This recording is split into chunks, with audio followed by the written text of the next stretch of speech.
আসসালামু আলাইকুম। সংবাদে আপনাদের সবাইকে স্বাগত জানাচ্ছি। আমি ফিরোজ তোহা। শুরুতেই আরবে কেবলস সংবাদ শিরোনাম জানিয়ে দিব সর্বশেষ গুরুত্বপূর্ণ আপডেট সংবাদ। শুরুতে শিরোনাম। ইসলামী আন্দোলনের নতুন কর্মসূচি ঘোষণা। আগামী ৩১ মে বাদ জুমা ইসলামী আন্দোলন নতুন কর্মসূচি ঘোষণা করেছে। এরপর জানিয়ে দিব ঘূর্ণিঝড় রিমালে হতাহতের ঘটনায় বিএনপির মহাসচিব মির্জা ফখরুল ইসলামের শোক প্রকাশ। এদিকে তাঁতি দলের নতুন কর্মসূচি ঘোষণা। বিএনপির প্রতিষ্ঠাতা প্রাত রাষ্ট্রপতি জিয়াউর রহমানের ৪৩তম শাহাদাতবার্ষিকী উপলক্ষে ১৫ দিনের কর্মসূচি ঘোষণা করেছে অঙ্গ সংগঠন জাতীয়তাবাদী তাঁতি দল। জানিয়ে দিব সিরাজগঞ্জে স্বেচ্ছাসেবক লীগ নেতার হাতে সাংবাদিক লাঞ্ছিত।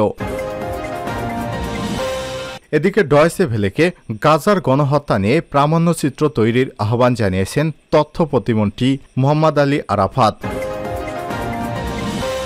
এবং সর্বশেষ জানিয়ে দিব ফিলিস্তিনকে স্বীকৃতি দিল স্পেন, নরওয়ে এবং আয়ারল্যান্ড। ফিলিস্তিনকে স্বাধীন রাষ্ট্রের স্বীকৃতি দিল ইউরোপের ৩ দেশ।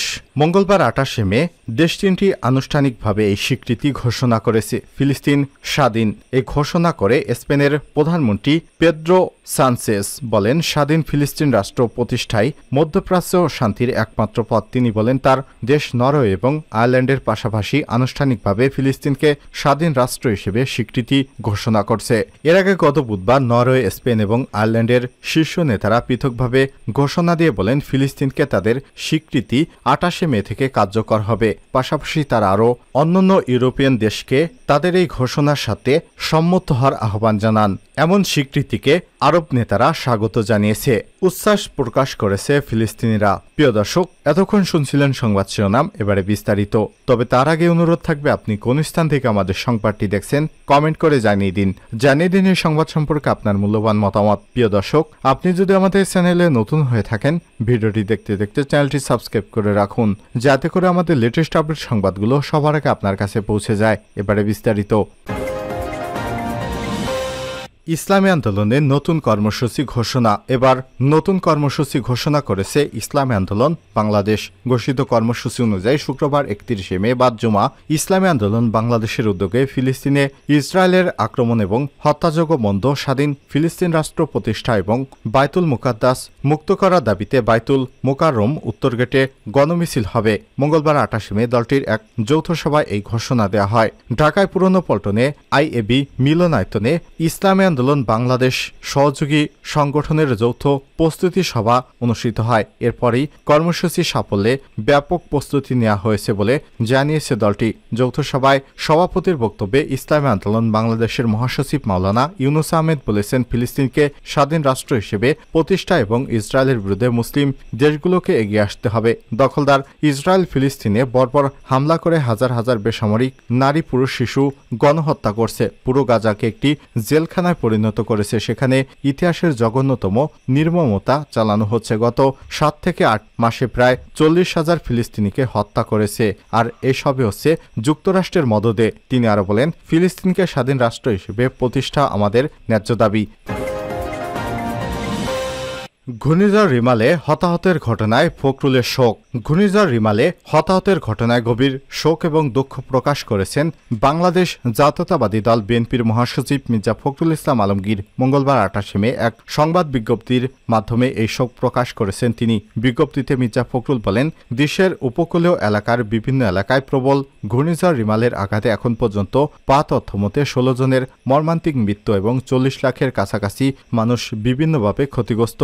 ১,৫০,০০০-এর অধিক ঘরবাড়ি বিধ্বস্ত, গবাদি পশুসহ অসংখ্য গাছপালার ক্ষয়ক্ষতি এবং দুর্গত এলাকায় বিদ্যুৎ বিচ্ছিন্ন হওয়ার ঘটনা ঘটেছে। বয়ে যাওয়া ঘূর্ণিঝড়ে হতাহতের ঘটনায় গভীর শোক এবং দুঃখ প্রকাশ করছি। এছাড়াও ঘূর্ণিঝড়ে দেশের উপকূলীয় এলাকায় অসংখ্য ঘরবাড়ি ধ্বংস, বিপুল সংখ্যক মানুষ আহত, নিখোঁজ এবং গবাদি পশুসহ ফসলি জমি এবং গাছপালা বিধ্বস্ত হওয়ার ঘটনায় গভীর উদ্বেগ প্রকাশ করছি। বিবৃতিতে তিনি বলেন, ঘূর্ণিঝড়ে এত মানুষের প্রাণহানি খবরে দেশবাসী দেশবাসীর মতো আমিও গভীরভাবে শোকার্ত এবং মর্মাহত।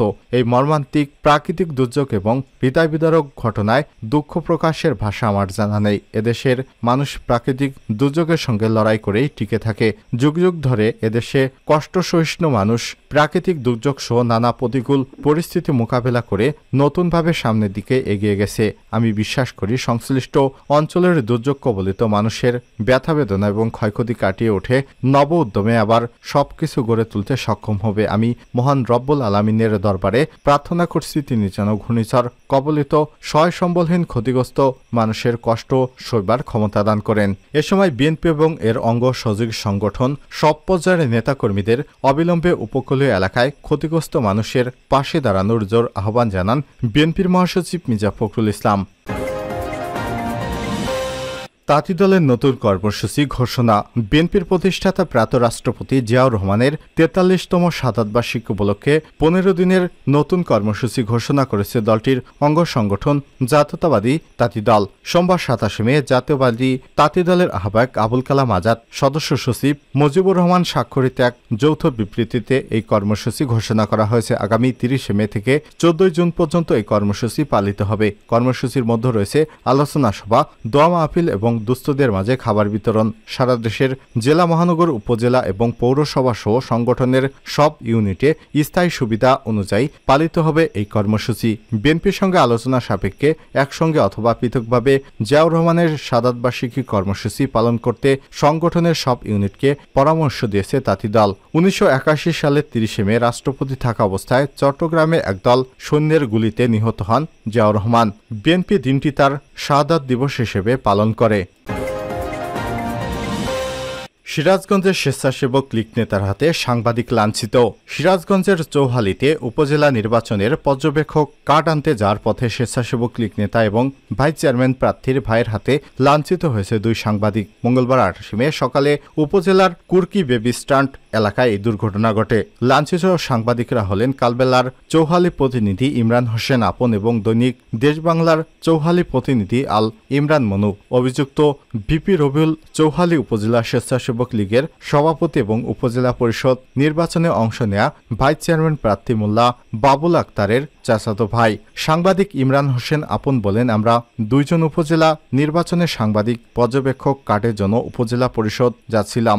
স্থানীয় কুকি বেবি স্ট্যান্ড এলাকায় পৌঁছলে ভাইস চেয়ারম্যান প্রার্থী মোল্লা বাবুল আক্তারের চাচাতো ভাই ভিপি রবিউল আমাদের পথরোধ করে অকথ্য ভাষায় গালিগালাজ করেন। এক পর্যায়ে কলার টেনে ধরে এবং ঘাড় ধাক্কা দিয়ে আমাকে ফেলে দেয়। আমার সঙ্গে থাকা আল ইমরান মনুকেও মারতে উদ্যত হন তিনি। চৌহালি থানার ওসি শ্যামল কুমার দত্ত বলেন, দুই সাংবাদিককে লাঞ্ছিত করার ঘটনায় থানায় লিখিত অভিযোগ দেওয়া হয়েছে। অভিযোগ তদন্তপূর্বক পরবর্তী আইনি ব্যবস্থা গ্রহণ করা হবে। এ বিষয়ে জানতে অভিযুক্ত স্বেচ্ছাসেবক লীগ নেতা ভিপি রবিউলের সঙ্গে যোগাযোগের চেষ্টা করলে তার মোবাইল ফোনটি বন্ধ পাওয়া যায়।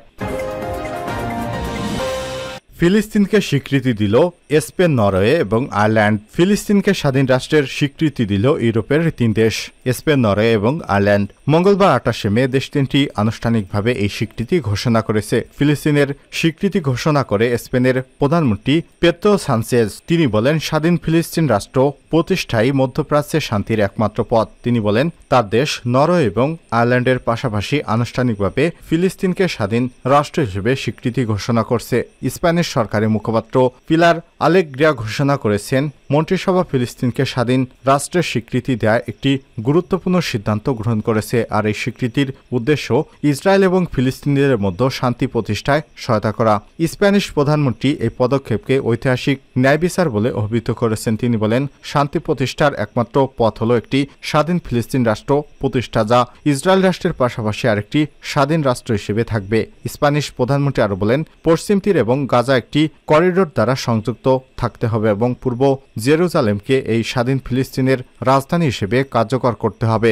স্পেনের ঘোষণার পরপরই ইউরোপের আরেক দেশ নরওয়ে আনুষ্ঠানিকভাবে ফিলিস্তিন রাষ্ট্রের স্বীকৃতি ঘোষণা করে। ফিলিস্তিনের স্বীকৃতি ঘোষণা করে নরওয়ের পররাষ্ট্রমন্ত্রী স্পেন বার্ট ঈদে বলেন, নরওয়ে ৩০ বছরের বেশি সময় ধরে ফিলিস্তিন রাষ্ট্রের সবচেয়ে সাহসী সমর্থকদের মধ্যে একটি। এরপর আয়ারল্যান্ড এবং আনুষ্ঠানিকভাবে ফিলিস্তিন রাষ্ট্রের স্বীকৃতি ঘোষণা করে। দেশটির সরকার এক বিবৃতিতে বলেছে, আইরিশ সরকার ফিলিস্তিনকে একটি স্বাধীন এবং সার্বভৌম রাষ্ট্র হিসেবে স্বীকৃতি দিচ্ছে। তারা ডাবলিন এবং রামাল্লার মধ্যে পূর্ণ কূটনৈতিক সম্পর্ক স্থাপন করতে সম্মত হয়েছে। ফিলিস্তিন আয়ারল্যান্ডের পূর্ব দূতাবাস চালু এবং একজন রাষ্ট্রদূত নিয়োগেরও ঘোষণা দেয় ওই বিবৃতিতে। এর আগে গত বুধবার নরওয়ে, স্পেন এবং আয়ারল্যান্ডের শীর্ষ নেতারা পৃথকভাবে ঘোষণা দিয়ে বলেন ফিলিস্তিনকে তাদের স্বীকৃতির 28 মে থেকে কার্যকর করা হবে। পাশাপাশি তারা আরও দেশকে এই ঘোষণার সাথে যুক্ত হতে আহ্বান জানান।